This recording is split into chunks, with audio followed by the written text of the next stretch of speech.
संसद सदस्यता समाप्त होने के बाद अब प्रश्न ये कि राहुल गांधी के पास क्या विकल्प है। क्या वो ऊपरी अदालत जाएंगे और अगर वहां से भी राहत नहीं मिली तो राहुल का क्या होगा।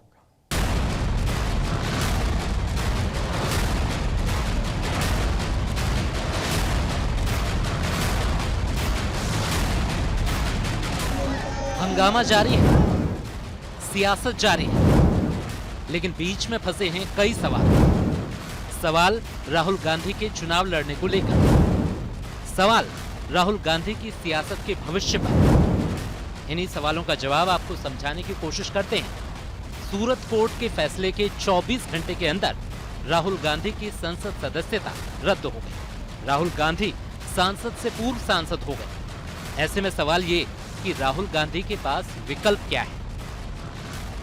सूरत कोर्ट के फैसले के खिलाफ हाई कोर्ट जाना होगा। हाई कोर्ट स्टे देता है तो उन्हें राहत मिल सकती है। हाई कोर्ट ने अपील न स्वीकार की तो सुप्रीम कोर्ट का रुख करना होगा। सूरत कोर्ट ने राहुल को अपील के लिए 1 महीने का वक्त दिया है। देखिए, अगर गांधी साहब 2024 का चुनाव लड़ना चाहेंगे तो उनको जल्दी ही अपील दाखिल करनी पड़ेगी। अपील दाखिल करने का समय है उनके पास। अपील दाखिल करने के बाद उनको स्टे ऑफ कन्विक्शन, जो उन पे जजमेंट आई है सजा की, उस पे स्टे लेनी पड़ेगी। ये नहीं कि सिर्फ बेल मिले, पर कन्विक्शन पे स्टे मांगनी पड़ेगी। और अगर उनको मिल जाती है तो फिर वो चुनाव लड़ सकेंगे। सबसे बड़ा सवाल कि अगर राहुल मामले के खिलाफ ऊपरी अदालत का रुख नहीं करते हैं तो उनको जेल भी जाना पड़ सकता है। हालांकि यहाँ पर ऊपरी अदालत का फैसला भी ये साफ करेगा कि राहुल की सदस्यता बचेगी या नहीं। अगर ऊपरी अदालत राहुल की सजा पर रोक लगाती है तो इस स्थिति में लोकसभा स्पीकर को राहुल गांधी की सदस्यता पर फैसला लेना होगा। वहीं अगर राहुल गांधी को कोर्ट दोष मुक्त करार देता है तो राहुल गांधी की सदस्यता वापस मिल सकती है। लेकिन यहाँ कांग्रेस लोकसभा स्पीकर की भूमिका पर सवाल खड़ा कर रही है, क्योंकि कल राहुल गांधी की सजा के ऐलान के 1 दिन बाद ही उनकी सदस्यता रद्द कर दी गई।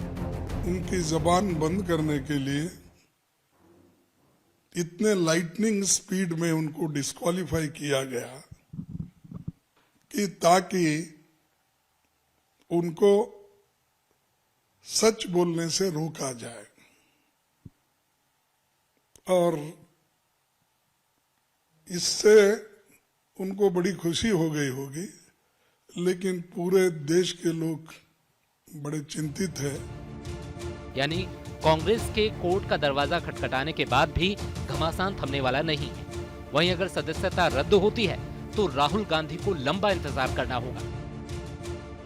2 साल की सजा और 6 साल का प्रतिबंध जोड़ा जाए तो राहुल गांधी 2031 तक चुनाव नहीं लड़ सकते। यानी सिर्फ 2024 ही नहीं, 2029 के लोकसभा चुनाव से भी राहुल गांधी को दूर रहना होगा। इतना ही नहीं, राहुल गांधी को मतदान का अधिकार भी नहीं होगा, जबकि उन्हें अपना सरकारी आवास भी छोड़ना होगा।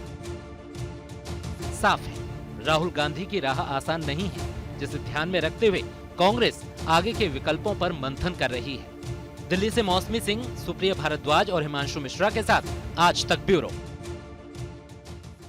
राहुल गांधी पर निर्णय ने विपक्षी दलों को मोदी सरकार पर हमले का अवसर दे दिया। तमाम दल इस निर्णय पर प्रश्न उठा रहे हैं और केंद्र के विरुद्ध आर पार की लड़ाई का दम भर रहे हैं।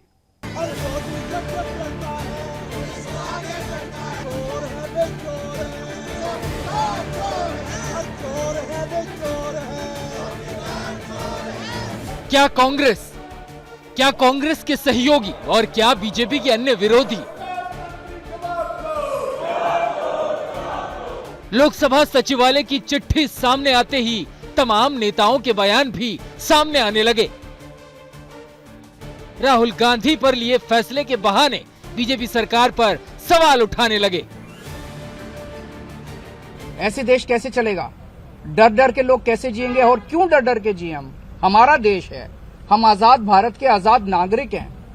हम क्यों डर डर के जिए? पूरे देश को व्यापारी डरा हुआ है, किसान डरा हुआ है, मजदूर डरा हुआ है, नेता डरे हुए हैं, सब लोगों को डरा के रखा है। जुडिशरी डरी हुई है, जज डरे हुए हैं, मीडिया वाले डरे हुए हैं, सबको धमकाते हैं ये लोग।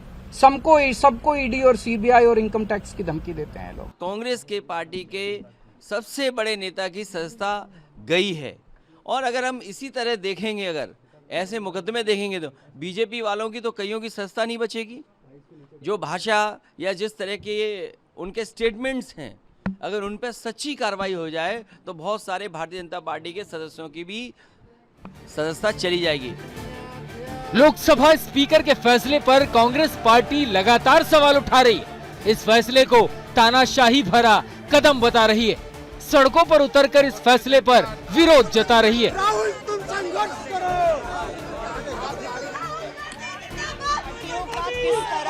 कांग्रेस का कहना है कि राहुल गांधी को सच बोलने की सजा मिल रही है। ये बात बीजेपी को रास नहीं आ रही है।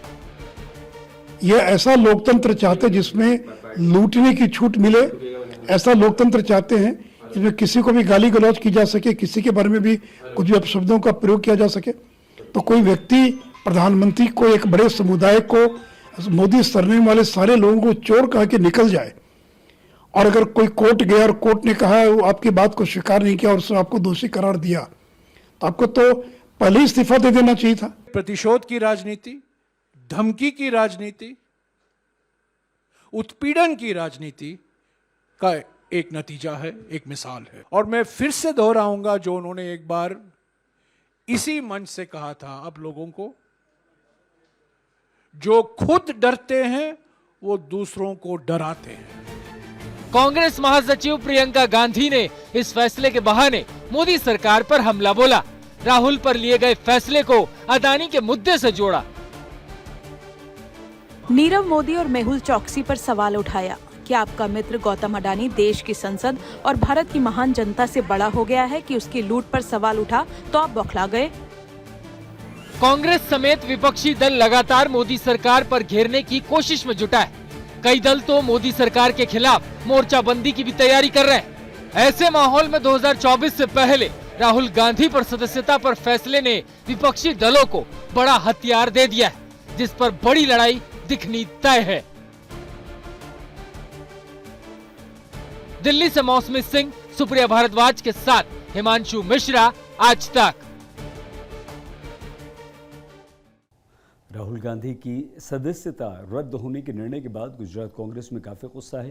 कांग्रेस नेता जिग्नेश मेवाड़ी का कहना है कि डरो मत का नारा देने वाले राहुल गांधी को केंद्र सरकार कभी डरा नहीं सकती।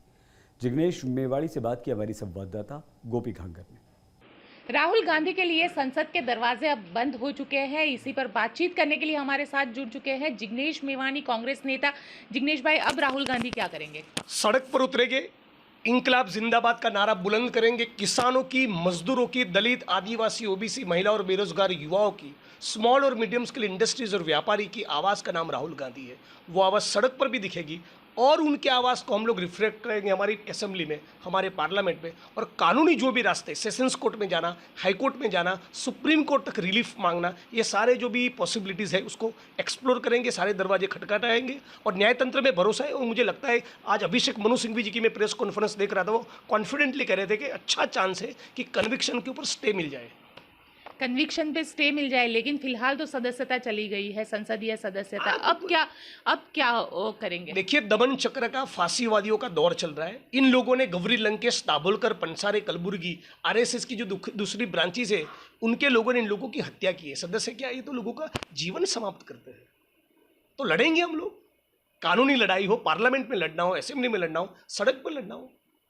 राहुल गांधी डरने वाला नहीं, उसी का तो नारा है डरो मत। तो वो क्या डरेगा? अभी ट्वीट किया है कि जनता के लिए खड़ा हूं, जनता के लिए लड़ रहा हूं, सारी कीमत चुकाने को तैयार हूं। हम तमाम लोग उन्हीं के साथ खड़े हैं। अच्छा, आप तमाम उन्हीं के साथ खड़े हैं, लेकिन 2024 का चुनाव भी आ रहा है, उससे पहले अच्छा मुकाबला होगा और भी जमकर लड़ाई होगी। अब तो होने के लिए कुछ नहीं, और बढ़िया से लड़ेंगे। अच्छा, विपक्षीय पार्टियां सारी अब, क्योंकि धीरे धीरे ये बात आ रही है कि अरविंद केजरीवाल भी कल एक स्टेटमेंट आया है, वो राहुल गांधी के समर्थन में आया, और अन्य विपक्षीय पार्टी भी ये चीजें कह रही है। तो कहीं ना कहीं विपक्षीय पार्टियों को डर है सर।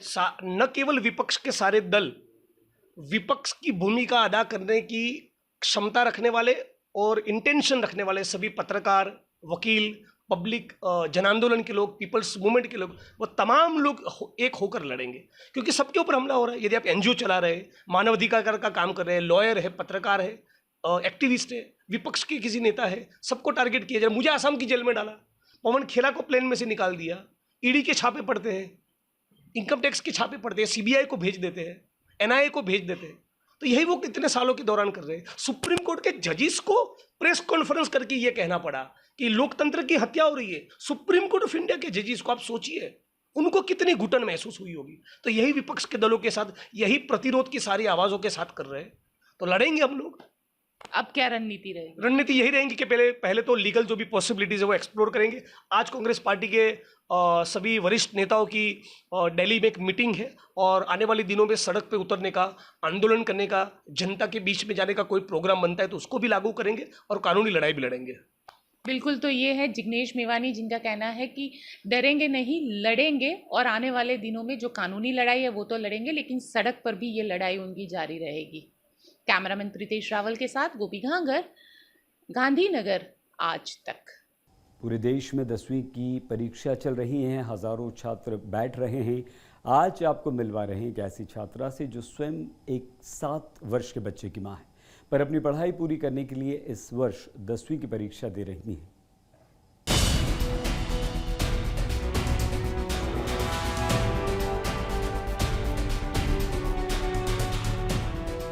पूरे देश में 10वीं की परीक्षा चल रही है।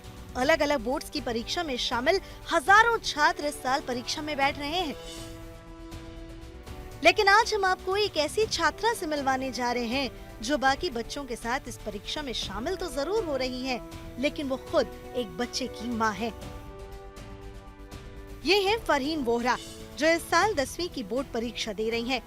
जहां इस वक्त में छात्रों को अपनी पढ़ाई की फिक्र होती है, इन्हें अपनी परीक्षा के साथ साथ अपने बेटे की भी फिक्र रहती है। फरहीन 27 साल की एक सिंगल मदर है। घर और परिवार की जिम्मेदारी उन्हीं के ऊपर है। घर का सारा काम वो खुद करती हैं, पर सिर्फ खुद के घर का ही नहीं। दरअसल आय का साधन नहीं होने के कारण फरहीन दूसरों के घरों में काम करती हैं। वो मजबूर हैं, पर बेटे के लिए हर मुश्किल से लड़ने के लिए तैयार हैं। सुनिए फरहीन का पूरा दिन कैसे बीतता है। और मैं सबके घर के काम करके, मेहनत करके मेरे बेटे का पालन पोषण कर रही हूँ। और मैं सुबह में 5 बजे उठ के जाती हूँ मेरे बेटे के लिए, फिर वापस आती हूँ, फिर मेरे बेटे को रेडी करके स्कूल के लिए भेजती हूँ, फिर वापस मैं जाती हूँ और फिर मैं 11:30-12 बजे आती हूँ। और मेरा बेटा 12:30 बजे आता है स्कूल से, तो उसको खाना वाना खिला के फ्रेश करके ट्यूशन के लिए भेजती हूँ। फिर वो 4-5 बजे आ जाता है, फिर मैं मदरसा भेजती हूँ उसको और मदरसे के आके वापस से होमवर्क करता है। ऐसी तरह से मेरा पूरा दिन निकलता है। फरहीन 8वीं पास है। शादी से पहले भी घर की जिम्मेदारियों की वजह से उनकी पढ़ाई छूट गई और शादी के बाद भी उनकी पढ़ाई का सपना अधूरा ही रह गया। पति से तलाक के बाद उनके ऊपर उनकी और 7 साल की बेटी की जिम्मेदारी भी आ गई। पर जब कोई डिग्री नहीं होने के कारण उन्हें नौकरी नहीं मिली और उन्हें दूसरों के घरों का काम करने को मजबूर होना पड़ा, तब उन्होंने अपनी पढ़ाई पूरी करने का फैसला किया। और मैंने एग्ज़ाम देने का इसलिए सोचा कि मैं आज से करीबन 1-2 साल पहले मैं जॉब के लिए निकली, जब मुझे बहुत ज़रूरत थी जॉब के लिए। तब मुझे किसी ने 8 पास में मुझे किसी ने जॉब नहीं दी। तब से ही मैंने सोच लिया कि मैं 10th की एग्ज़ाम दूंगी। तो फिर ये मैंने लास्ट ईयर मैंने फॉर्म भर दिया एग्ज़ाम के लिए कि मुझे एग्ज़ाम देना है, और आज मैं एग्ज़ाम दे रही हूँ तो मुझे बहुत अच्छा लग रहा है। और 10th क्लियर करूँगी, अगर पास हो जाती हूँ तो मैं बाकी 12 की भी एग्ज़ाम दूंगी। फरहीन चाहती हैं कि वो आगे भी पढ़ती रहें। उन्हें पढ़ाई करने का मौका नहीं मिलता, पर वो सोशल मीडिया और आसपास के लोगों से मिले किताबों से अपनी पढ़ाई पूरी कर रही हैं। मैं काम से आके पढ़ाई करती हूँ, बाकी का टाइम मेरे बेटे के साथ हम दोनों ही पढ़ाई साथ में ही करते हैं। किस तरह से पढ़ाई करते हो? ऑनलाइन करते हैं, स्कूल में? ऑनलाइन भी करती हूँ, यूट्यूब में से देख के भी करती हूँ। मेरे पास बुक्स भी पढ़ी है, आजू बाजू में से लेके बुक्स भी मैं कवर कर लेती हूँ और मैं उसमें से करती हूँ पढ़ाई। लोगों का कैसा सपोर्ट रहा है? लोग भी मुझे बहुत सपोर्ट करते हैं। सब भी बोलते हैं कि तू पास हो जाएगी, सब दुआ भी बहुत करते हैं मेरे लिए, और सब बोलते हैं कि जिसकी भी ज़रूरत हो, कुछ भी हो तो हमको बताना। सपने देखने और उन्हें पूरा करने की कोई उम्र नहीं होती। बस यही बात फरहीन पर भी लागू होती है। फरहीन न सिर्फ ऐसी माओं के लिए बल्कि हर उस इंसान के लिए मिसाल है जिनकी पढ़ाई किसी मजबूरी में कभी छूट गई हो। वडोदरा से दिग्विजय पाठक के साथ आज तक ब्यूरो।